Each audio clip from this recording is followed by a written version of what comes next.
Martin would be diagnosed with liver cancer on 2:14 p.m. next Thursday, only 37. Beth would propose to Lily. 2 years after the wedding, they'd adopt a little boy from a crackhead mother.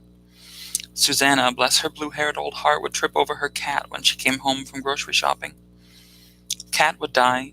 Susanna would break her hip. No one would find her for several hours in spite of her screaming. My hand lingered as I pushed the little cardboard cup of coffee over to her, the image of her toppling already fading from the reflections of the polished countertop. Be careful out there. It was the most I could say. Couldn't spout off everything I caught a glimpse of. People would think I was nuts. I'd potentially lose my job. But still, Susanna was approaching 90. She smiled at me, teeth too straight to be natural gleaming under the fluorescent industrial chic lights. You're a sweet boy, but I'm always careful. Well, be extra careful for me. Her kids and grandkids should have been helping her out, but of course the good-for-nothing vermin didn't care enough about that. Maybe they would when she fell. I couldn't say that for sure. The countertop didn't show me that far. I'll try, but no promises. She winked a rheumy eye at me. I'm still full of piss and vinegar. I cringed watching her walk out. I wouldn't be seeing her for a while. Maybe not ever again, depending how bad things went. I shook the thought off, flashed my overpracticed customer service smile to the next guy in line. He was cute. A redhead, muscle jock kind of dude in a tank top. Scruffy, too. My type. I really hoped I wouldn't see him dying. What can I get started for you?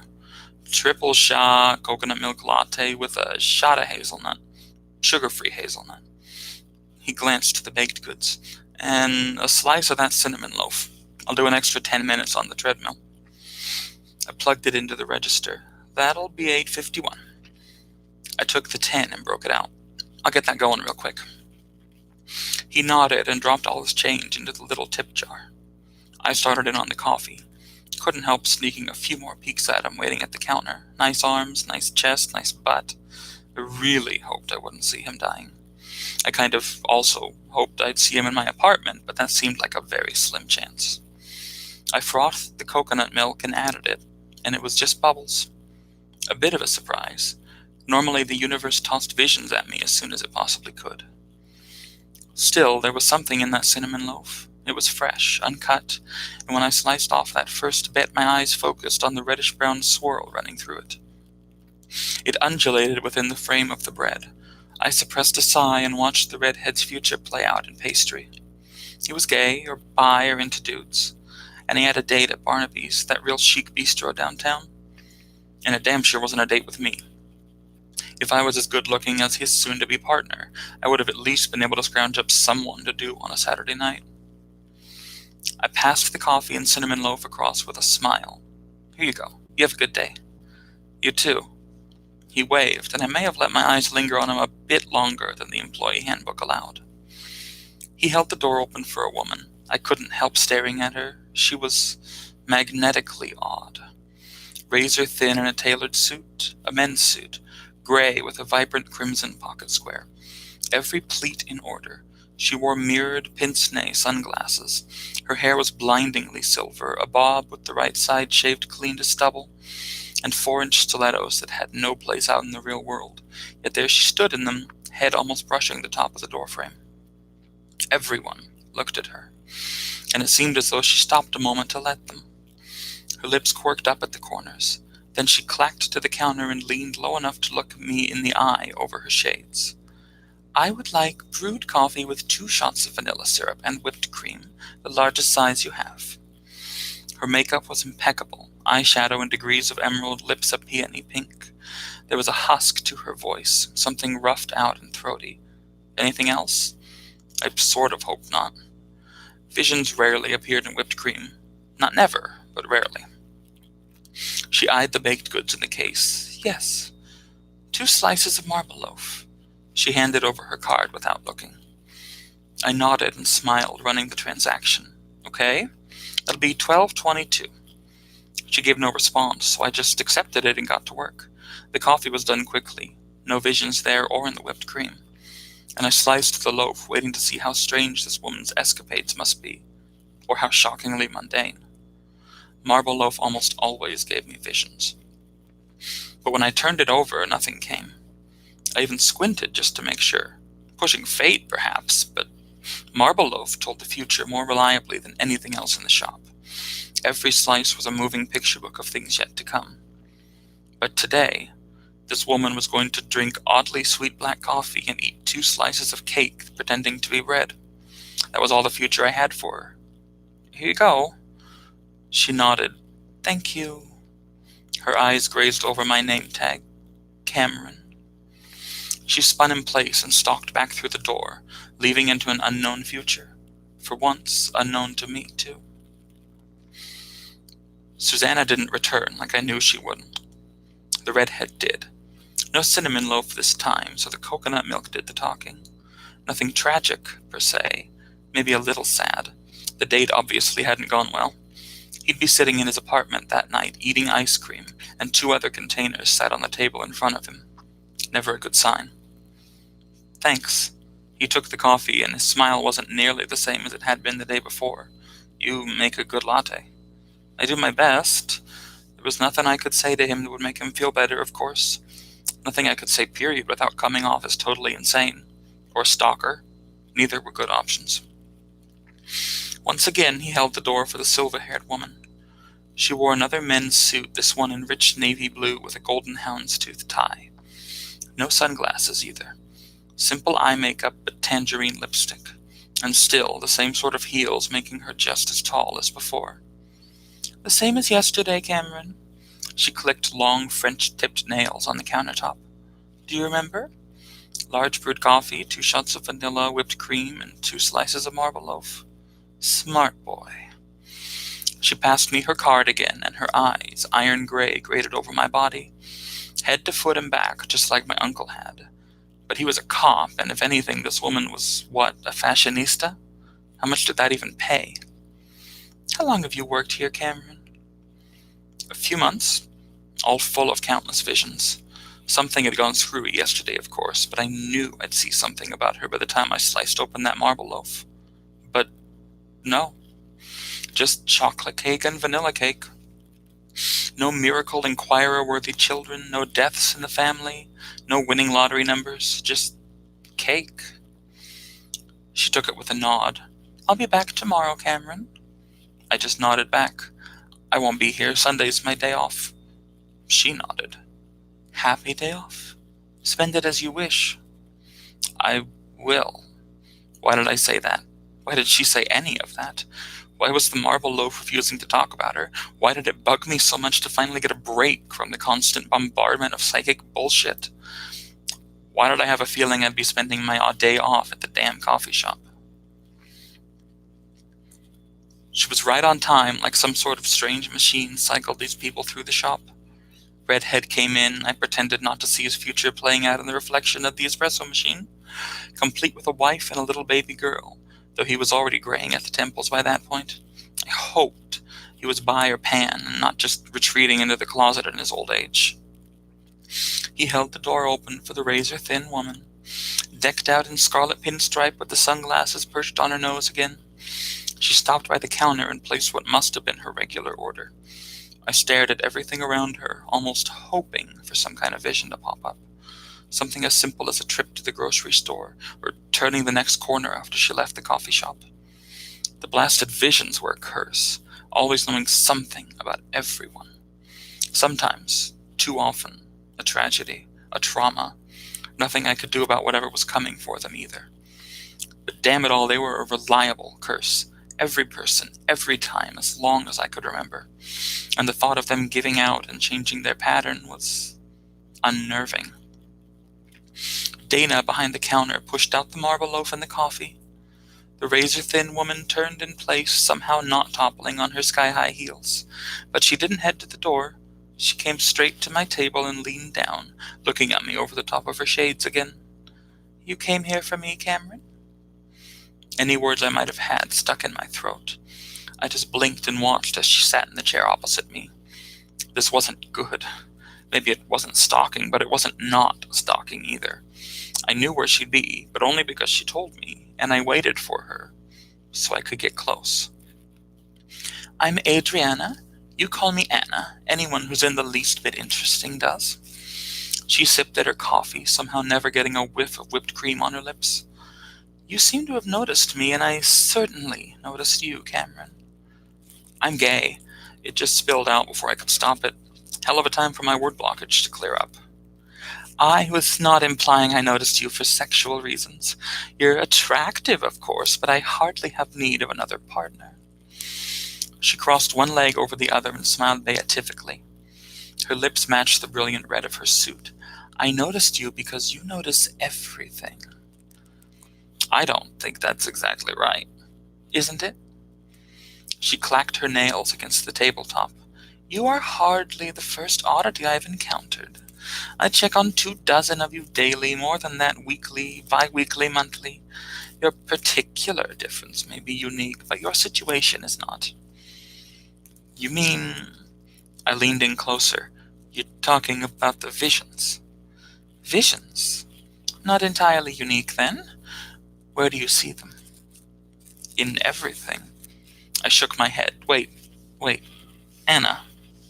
I'm lost. Oh, most people are. The world probably works better that way. She sipped the coffee again, then slid a slice of marble loaf across the way to me. I have an eye for these things. I always have. How can you have an eye for it? Now the words flowed smoothly, evenly, rapidly. Do you mean there are more people like me? Where are they? Who are you? I'll answer 2 questions. Choose them strategically, and eat the delightful cake I bought for you. For me? For whoever I'm speaking with on a given day. Today that happens to be you. 2 questions. More later if I like you. 2 questions plucked out of the hoard. I cycled through them. What did I need to know above all else? Who are you? I mean, other than Anna. Well worded. She sighed. I am an eccentric on the grandest of scales. What does that mean? Is that your second question? I thought about it, rolled the possibilities around in my head a few times. This could be the only time she'd do more than deliver her order to me, and as intriguing as that whole statement was, understanding it wasn't the most important thing. Why can't I see your future? Better. Another sip and a nibble at the marble loaf.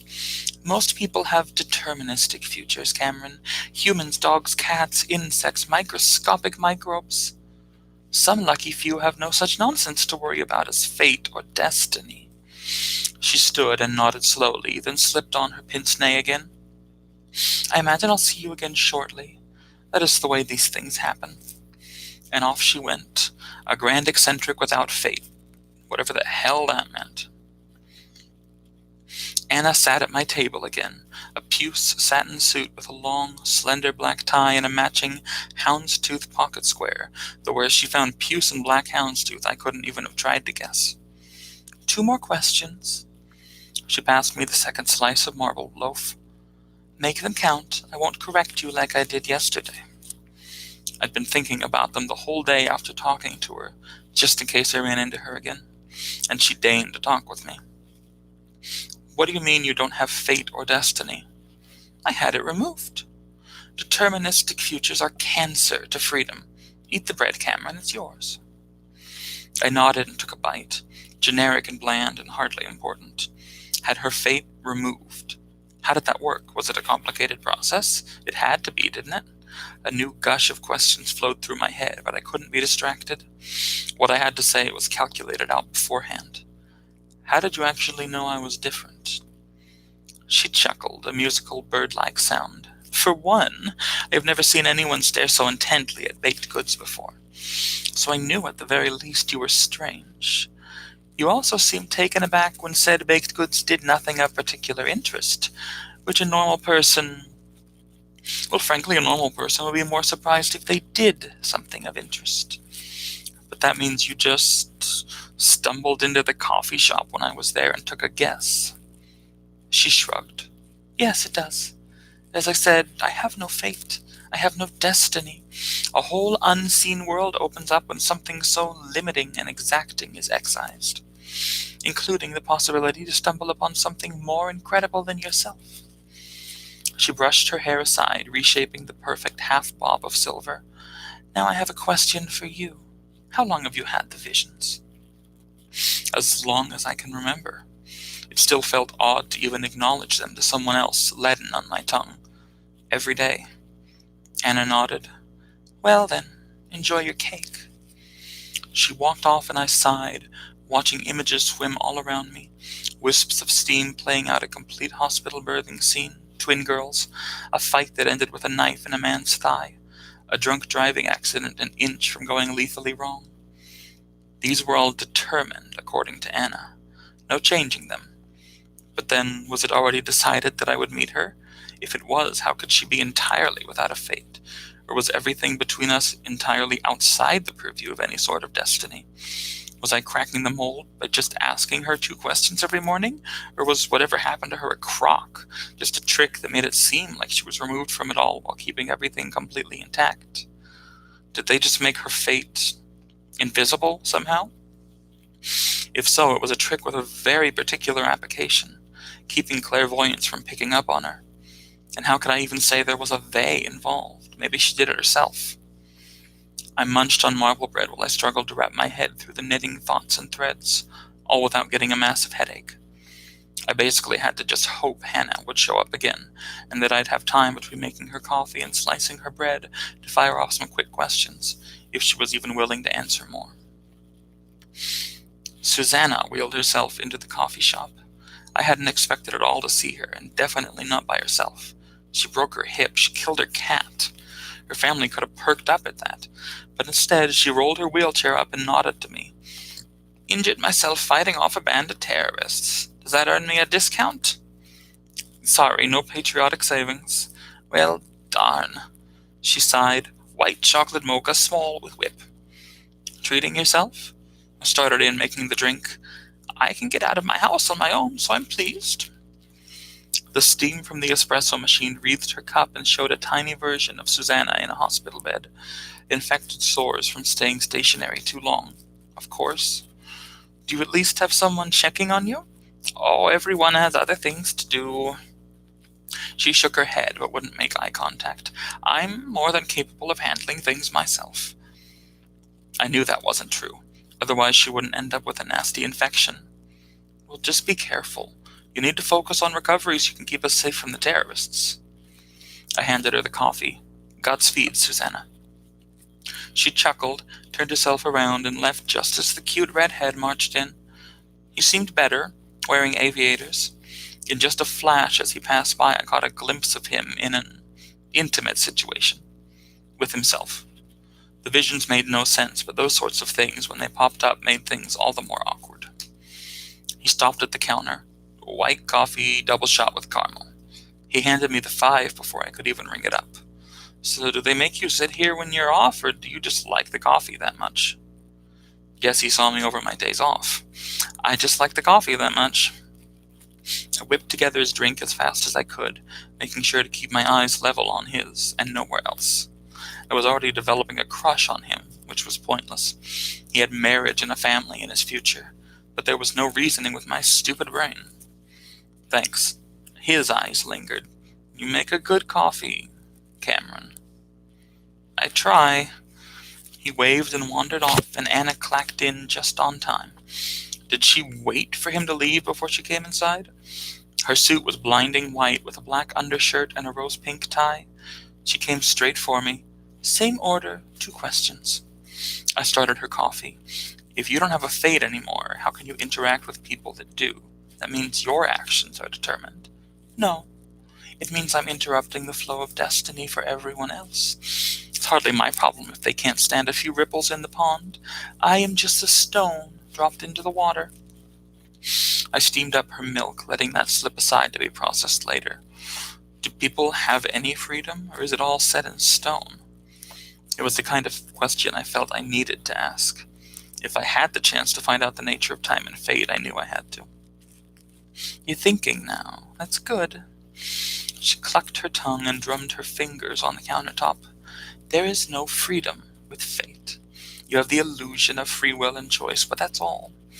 People will follow destiny like herded sheep and remain perfectly content. which is not what you wanted to hear.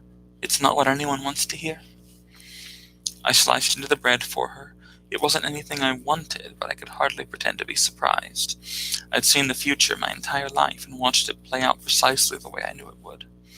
I have another question for you, Cameron. A short one. She smiled peacefully at me. The redhead. You want him? What? You want him, don't you? You lust after him. Way to be blunt. But if I wasn't honest with her, I was pretty sure she'd know, and I didn't want to cut off the flow of information. Anna was the only person I'd been able to talk to about the visions, and she was the only person I could remember meeting who seemed like she really knew anything. I think he's cute. She chortled and took her coffee and bread. Tomorrow. I won't be breaking my schedule just yet, but soon. Get to the point of your queries as quickly as you can, Cameron. I have other people to check on. She turned and left me with that. Not an ultimatum, but some pointed advice I intended to follow. 2 questions, coffee, marble cake. I nodded. How did you do it? A trade secret. The only people who know are the people who do it. I am not one of those people. I filled up her cup and started with the vanilla syrup. Would I still have the visions if I didn't have fate? Anna didn't respond for quite a while, long enough for me to finish cutting her bread. And when she did say something, Do you want your visions gone, Cameron? They don't do any good for me. I can't intervene in tragedies. I can't celebrate the good news. I shook my head. I don't know what life would be like without them, but why not try? She nodded and took her order. I don't know if you'd see them or not. More nodding. It would be unique, I think. No other oddities have ever lost fate that I know of. And she turned, and she left, and I knew nothing more than I had when she walked in. But I'd shaken the razor-thin woman in her tailored suit and her perfect silver hair. I asked her something she couldn't fully answer, and I got the very distinct impression that hadn't happened to her in a long time. So, how long have you worked here? The redhead leaned in close when he took his coffee. It was more calories than he normally ordered. Large white chocolate with whipped cream and caramel and 2 shots of hazelnut. Half and half, not coconut milk. And a cinnamon roll. A couple months. I pretended not to see the coming shot of his apartment, littered with ice cream tubs and takeout containers and frozen food boxes. I acted like he wouldn't spend that night moping over low-budget rom-coms. You been in town very long? A couple months. I'd seen too many tragedies back home, too many gravestones with names of people I knew. So far, Puyallup had been less severe. He nodded. I'm Jeremy. He flashed white teeth and blue eyes sparkled. So you don't have days off for a while, but when you do, how about you make a friend? I doubt you would have much time for that yet. I knew what he meant, and I knew his future. He didn't have some mystically removed fate like Anna. He would get married and have kids and probably be happy. With not me. I'll have to check and see what I got going on. I couldn't make myself say no to Jeremy, apparently. Some stupid desire that still clung to me. Maybe by the time I talked to him again, I'd have the balls to fess up to the truth. You'll be back, right? It's on the way to and from the gym, so yeah, I'll be here again. He slapped his hands lightly on the counter, grabbed his order, and held the door open for Anna. It was the first time I'd seen her in something approaching traditional. Simple black suit, white button-down, black tie.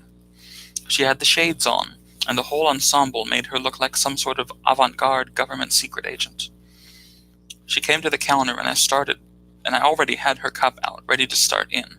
She touched my wrist. You're leaving work. That's not going to happen. Your grandmother just... She sobbed and wiped nothing from her eyes, and her voice rose into a wail. Oh, God, if only I'd checked on her more often. Dale, the manager, waddled over. Is there something wrong? Oh, I'm so sorry.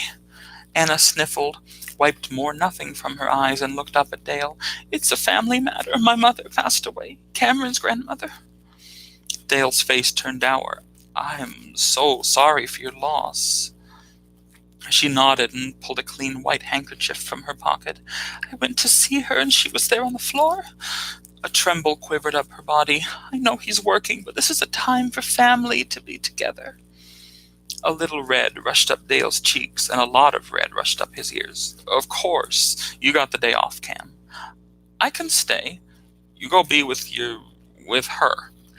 And my condolences. He shuffled a little in place. Day off with pay, of course, for bereavement. I was pretty sure that didn't extend to grandmothers, particularly fictional ones, but Anna had a grip on my wrist and led me around the counter. Thank you, sir. It's just so... Another sob as she led me from the building, but of course she righted immediately when we were out of sight and sighed. There, you have somewhere to be, I believe. I have to be at work. Well, you certainly can't go now. What would your manager think if you didn't spend at least a day or two grieving your poor deceased grandmother? I just shook my head. What is this about? Well, that's your first question. I suggest you save the other one. You'll need it. She took me around the corner to a shiny, vintage muscle car, powder blue with white stripes. You want your visions gone? You want freedom like everyone else does? I'm taking you to get it. I hope. She opened the passenger door. So let's go. You mean fate? Yes, I mean fate. The man who handles these things is in town today. This is what you want, isn't it? Real freedom, real change, real control. You want to be like me, a stone instead of another meaningless, stupid fish in the pond. I thought about it for a second. If you can do this, perfect. Get in. We walked into the Sanford Motel. 1 floor, maybe 20 rooms. Anna led me to room 14. She knocked once, then turned the handle. It actually opened. I have him. I followed her into the sparse, dirty surroundings. Dim lighting from the table lamps cast the lone occupant in stark details. He was rotund with a prosthetic leg, maybe 60 years old. He wore a plain white t-shirt and blue jeans, and he sat on the very edge of the bed. Dark eyes peered from his face like 2 gleaming black widow spiders. I couldn't keep from shuddering at the image. He stood with a groan and looked me up and down. This one. Anna nodded. I think so. I'll vouch for him. I don't like doing it to the young. Do they really need it? He's been plagued by clairvoyance his entire life. Perhaps removing him from the flow of fate will end that particular curse for him. I can think of no cause you've undertaken that would be nobler than ending 27 years of struggle. I'd never told her my age, but I just let it go as the man moved around me, oddly smooth for his condition. The spiders skittered their gaze up and down my body, just as Anna had done, sizing me up. I'll do it because you say I should, Anna, assuming he wants it. A last chance to back out of whatever this was. Before I could stop myself, a question slipped out. Will it hurt? Anna shook her head. It'll just feel warm. I sucked in a few deep breaths. This was a chance, and I knew it. It wasn't something I knew I wanted until it was mentioned, but now... Let's go. He immediately pressed his hand to my stomach, flat-palmed, fingers splayed. He held for just a moment, then pulled back, and the warmth hit, centered right at my belly button. I could feel that heat coming out of me, and then I could see it. A glowing white ribbon studded with images, not real, but clear as day, just like the visions. I saw myself in the coffee shop, clocking out later that day, going home, turning Jeremy down, crying at Susanna's obituary, moving into a bigger, better apartment with a bigger, better job, getting a couple dogs, losing one early to cancer. My hairline receded, I got wrinkles, I gained weight, I lost it, I married, we adopted twice. Our daughter graduated. More and more spilled from my belly, from the core of my being, and the man looped it loosely over one arm until finally I saw a car accident. I saw myself foresee it just as it happened, then nothing. The end of the white heat slipped free from me. I shook as the warmth fled. I teared up looking at it all, laid bare in front of me. That's my fate. Not anymore. Meticulously, he rolled it into a tight spool. It glowed like a little flashlight, and he stuffed it into a white painted mason jar. Now it's just a relic. You are free. You could die tomorrow. You could win the lottery. You could become a hopeless drug addict, or you could sail the ocean for 20 years. It's yours to decide. I watched him pack the jar away, then turned to Anna. Is it supposed to be this hard? There was a lot of good in that destiny. A lot more good than bad from what I saw as it reeled out. Anna's lips turned into a frown. She slipped out of her sunglasses. You already asked 2 questions, Cameron. I'm afraid that's it. I walked into work. A few people already sat, and nothing appeared from their steam. No fate, no destiny, no future. For a brief flash, I felt that warmth in my belly again. But only for a brief flash. Over the days grieving my falsified grandmother, it sank in what I'd actually given up for this. A guaranteed happy life for freedom that could get me killed. And I knew in some deepest part of me there was no going back to that man and getting my destiny returned.